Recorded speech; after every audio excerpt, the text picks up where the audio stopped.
परिचय। अरे रोहित, आज स्कूल कैसा रहा? पिताजी, आज बहुत मजा आया। और तुम्हारा खेल कैसा रहा? मजेदार। मुझे खेल में दूसरा स्थान मिला। बहुत बढ़िया। धन्यवाद पिताजी। पिताजी, उस कार को देखिए, उससे क्या उत्सर्जित हो रहा है? शीशा ऊपर कर लो बेटा। कार से उत्सर्जित होने वाला पदार्थ वायु प्रदूषण पैदा करता है। ये पदार्थ हमारे स्वास्थ्य को भी प्रभावित करते हैं और इनसे दमा जैसे रोग होते हैं। क्या हम इसे रोक नहीं सकते पिताजी? हम वायु प्रदूषण को विभिन्न तकनीकों का उपयोग कर नियंत्रित कर सकते हैं। क्या तुम जानने के इच्छुक हो? हाँ पिताजी। ठीक है, मैं तुम्हें वायु व जल प्रदूषण के बारे में विस्तार से बताता हूं। उद्देश्य। इस पाठ के अंत में आप निम्न करने में सक्षम हो जाएंगे: वायु प्रदूषण व इसके नियंत्रण की व्याख्या करना, दिल्ली में वाहनों से उत्पन्न वायु प्रदूषण की व्याख्या करना, ध्वनि प्रदूषण पर चर्चा करना, जल प्रदूषण और इसके नियंत्रण के बारे में वर्णन करना, एकीकृत अपशिष्ट जल उपचार केस अध्ययन पर चर्चा करना, वायु प्रदूषण एवं इसका नियंत्रण। वायु, जल या मृदा का जीवों के लिए हानिकारक पदार्थों द्वारा संदूषण प्रदूषण कहलाता है। वैसे अपशिष्ट पदार्थ या वस्तु जो वायु, मृदा या जल को संदूषित करते हैं प्रदूषक कहे जाते हैं। वायुमंडल का गैसों, द्रवों या ठोस अपशिष्टों के द्वारा दूषण जो मानव, पौधों व जानवरों के स्वास्थ्य को प्रभावित करते हैं, वायु प्रदूषण के रूप में परिभाषित किया जाता है। वायु प्रदूषण के कारण। जीवाश्म ईंधन वायु प्रदूषण के प्रमुख कारणों में से एक है। एरोसोल प्रणोदक व रेफ्रिजरेटरों में क्लोरोफ्लोरोकार्बन के उपयोग से वायु प्रदूषण का स्तर बढ़ रहा है। सल्फर डाइऑक्साइड धूम कोहरे के मुख्य घटकों में से एक है, जिसके कारण अम्लीय वर्षा होती है। धूल, पराग एवं अन्य कार्बनिक कणों के कारण बनने वाले धूम से भी वायु प्रदूषण होता है। सड़कों पर बढ़ता हुआ यातायात प्रदूषण की मात्रा को बढ़ाता है। वायु प्रदूषण की नियंत्रण विधियां। एग्जॉस्ट गैस स्ट्रीम से धूल कणों को निकालने के लिए स्थिर वैद्युत अवक्षेपक यानी इलेक्ट्रोस्टैटिक प्रेसिपिटेटर का इस्तेमाल किया जाता है। इलेक्ट्रोस्टैटिक प्रेसिपिटेटर का इस्तेमाल जैसे ही धुआं युक्त गैसें अवक्षेपक यानी प्रेसिपिटेटर में प्रवेश करती हैं, तो सर्वप्रथम ऋणात्मक आवेशित धातु ग्रिड के संपर्क में आकर ऋण आवेशित हो जाती हैं। तत्पश्चात धुएं के कण धन आवेशित पट्टिकाओं की ओर आकृष्ट होते हैं। इस प्रकार इन धुआं युक्त गैसों से धूल कण अलग हो जाते हैं और स्वच्छ हवा वायुमंडल में प्रेषित हो जाती है। मार्जक स्क्रबर। मार्जक गैस से गंदगी दूर करने वाला एक उपकरण है। वायु प्रवाह में उच्च दाब पर नोजल के द्वारा रासायनिक पदार्थ युक्त जल का छिड़काव किया जाता है। कुछ जल, खासकर यदि प्रवर्त वायु गर्म हो, तो वाष्प में बदल जाता है और निकलकर विलीन हो जाता है। वाष्पित जल के स्थान पर स्वच्छ जल एवं रासायनिक पदार्थ डाले जाते हैं। इस प्रक्रिया से उत्पन्न गर्द एवं प्रदूषण उत्पादों को समय समय पर नाली के सहारे निकाल दिया जाता है। वायु प्रदूषण के प्रभाव। वायुमंडल में उपस्थित प्रदूषकों के कारण दमा जैसा चिरकालिक रोग हो जाता है। इससे फेफड़ों का कैंसर होता है। इससे चिरकालिक फुफ्फुस अवरोधी रोग यानी श्वासावरोधी रोग यानी ऑब्स्ट्रक्टिव पल्मोनरी डिसीज हो सकती है। ओजोन गैस के संपर्क में आने से हमारी आंखों में जलन एवं खुजलाहट उत्पन्न होती है। कार्बन मोनोऑक्साइड गैस हीमोग्लोबिन से अभिक्रिया करके खून में प्रवाहित हो रही ऑक्सीजन की मात्रा को कम कर देती है। मूल्यांकन। आगे बढ़ने से पहले आइए देखें कि आपने क्या सीखा। सही विकल्प को उठाकर उसके संगत स्थान पर रखें। दिल्ली में वाहन जन्य वायु प्रदूषण पर नियंत्रण केस अध्ययन। दिल्ली का विभिन्न क्षेत्रों, उद्योग, परिवहन एवं आवास में विकास हुआ है, जिसके फलस्वरूप वायु प्रदूषण में वृद्धि हुई है।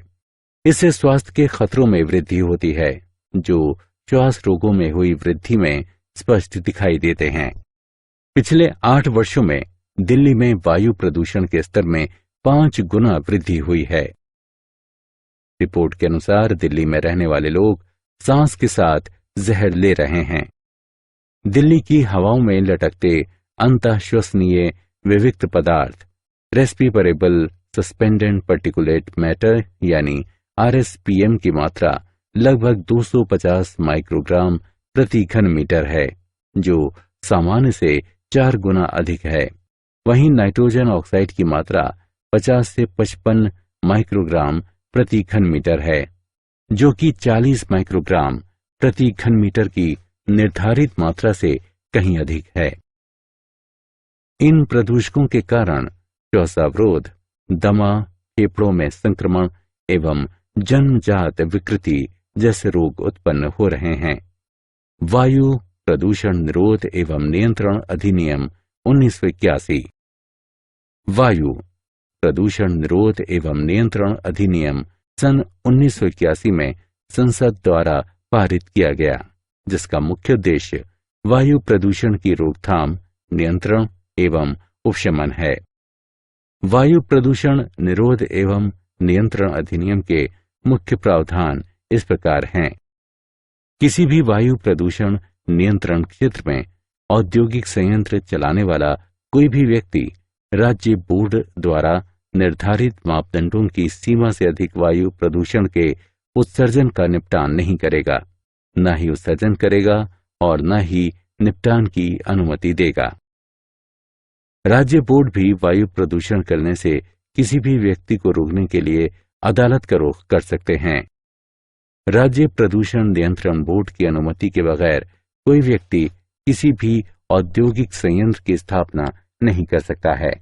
अनुमति देने या मना करने के लिए बोर्ड औपचारिकताएं पूरी करेगा। ध्वनि प्रदूषण। ध्वनि प्रदूषण से तात्पर्य वायुमंडल में मानव द्वारा उत्पन्न की गई उन ध्वनियों से है जिनसे मनुष्य अथवा अन्य प्राणियों के स्वास्थ्य पर बुरा प्रभाव पड़ता है। ध्वनि प्रदूषण के प्रमुख स्रोतों में से कुछ इस प्रकार हैं। यातायात। शहरी क्षेत्रों में ध्वनि प्रदूषण का ये मुख्य स्रोत है। सड़कों पर यातायात में दिनादिन वृद्धि हो रही है। Railway station. रेल का इंजन ध्वनि प्रदूषण का एक मुख्य स्रोत है। रेलों की शंटिंग एवं स्विचिंग क्रियाकलापों से ध्वनि प्रदूषण के स्तर में वृद्धि हो रही है। ध्वनि प्रदूषण के स्रोत। औद्योगिक स्रोत। किसी उद्योग में प्रयुक्त मशीनें ध्वनि प्रदूषण का एक बहुत बड़ा स्रोत हैं। क्योंकि पेड़ ध्वनि को समाहित कर लेते हैं, इसलिए ध्वनि को कम करने हेतु उद्योग परिसर में वृक्षारोपण करने की अनुशंसा की जाती है। अन्य स्रोत।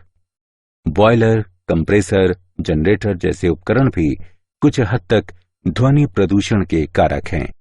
जल प्रदूषण एवं उस पर नियंत्रण। प्राकृतिक जल स्रोतों में हानिकारक रसायनों के मिल जाने की परिघटना को जल प्रदूषण कहते हैं। जल प्रदूषण के कई स्रोत हैं। नदियों में छोड़ा गया शहरों का जल एवं औद्योगिक अपशिष्ट प्रमुख स्रोत हैं। अपशिष्ट जल के केवल 10% का शोधन किया जाता है। शेष जल जलाशयों में छोड़ दिया जाता है। नदियों में गिरने वाला कृषि अपवाह और खेतों का पानी जल प्रदूषण का एक अन्य कारक है, क्योंकि इसमें रासायनिक और नाशी जीव मारक पदार्थ होते हैं। घरेलू अपजल और औद्योगिक बहिस्रावी पदार्थ। घरों से उपयोग के बाद फेंका हुआ जल घरेलू मल जल कहलाता है। इसे सैनिटरी सीवेज भी कहते हैं। इस मल जल में लंबित पदार्थों के साथ साथ कई प्रकार की घुलनशील गंदी वस्तुएं भी होती हैं। इन गंदी वस्तुओं में जैव पदार्थ तथा पौधों के पोषक पदार्थ होते हैं। भोजन और सब्जी के अपशिष्ट इसके मुख्य जैव पदार्थ हैं और पादप पोषक पदार्थों का मुख्य स्रोत रासायनिक साबुन एवं वॉशिंग पाउडर इत्यादि हैं। घरेलू मलजल का निपटान एक गंभीर समस्या है। जैव रासायनिक ऑक्सीजन की आवश्यकता। सूक्ष्म जीवों द्वारा जैविक पदार्थ के अपघटन के लिए वांछित ऑक्सीजन की मात्रा को बायोकेमिकल ऑक्सीजन डिमांड या जैव रासायनिक ऑक्सीजन आवश्यकता कहते हैं। जैव रासायनिक ऑक्सीजन आवश्यकता की सहायता से उस जैव पदार्थ की मात्रा को मापा जाता है जो मलजल में अपघटित हो सकता है। ये मलजल शोधन संयंत्र के निर्माण का सर्वाधिक महत्वपूर्ण पैरामीटर है। घुलित ऑक्सीजन जल की गुणवत्ता के निर्धारण का एक महत्वपूर्ण कारक है। घुलित ऑक्सीजन की सांद्रता जितनी अधिक होगी, जल की गुणवत्ता उतनी ही अच्छी होगी। जैव आवर्धन। जैव आवर्धन यानी बायोमैग्निफिकेशन वह प्रक्रिया है जिसके द्वारा बृहद रूप से सांद्रित नाशी जीव मारक डाइक्लोरो डाइफिनाइल ट्राइक्लोरोएथीन यानी डीडीटी जैसे खास रासायनिक पदार्थों को आहार श्रृंखला के शीर्ष के प्राणियों को पहुंचाया जाता है। उदाहरण, हर पोषी स्तर पर डीडीटी की सांद्रता में वृद्धि, जैसा कि रेखा लेख यानी डायग्राम में दिखाया गया है। सुपोषण। जल के पुष्टिकारक गुणों के संवर्धन की प्रक्रिया जिसके फलस्वरूप अक्सर प्रजाति विविधता बिगड़ जाती है, सुपोषण कहलाती है।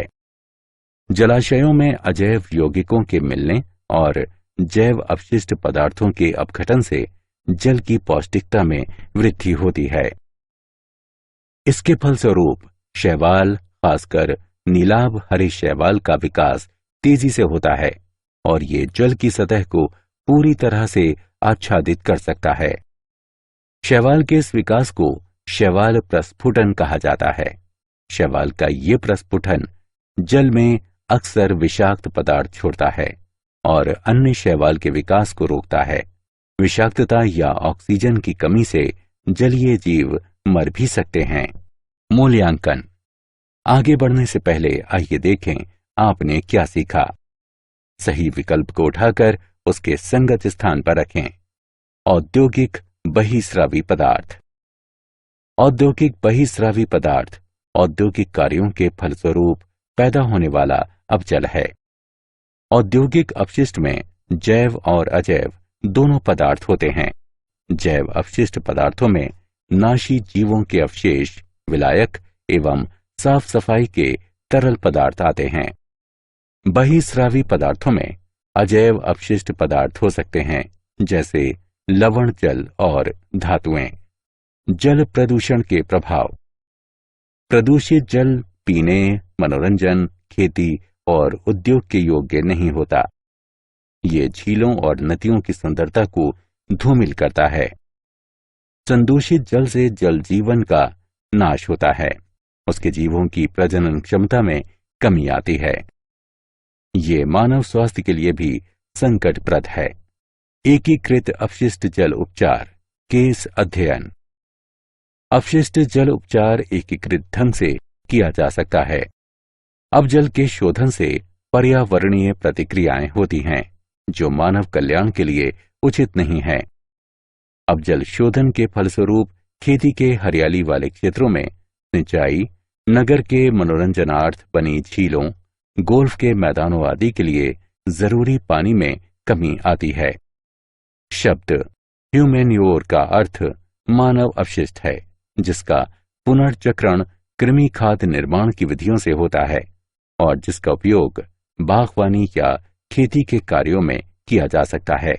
क्या आप जानते हैं 18 अक्टूबर सन 2012 को 14:36 पर कोलकाता से जारी रिपोर्ट में कहा गया है, पश्चिम बंगाल प्रदूषण नियंत्रण बोर्ड, जो 12 बुनियादी मानकों की निगरानी करता रहा है, के अनुसार पश्चिम बंगाल के नगरों में वायु की गुणवत्ता निर्धारित सीमाओं के भीतर है।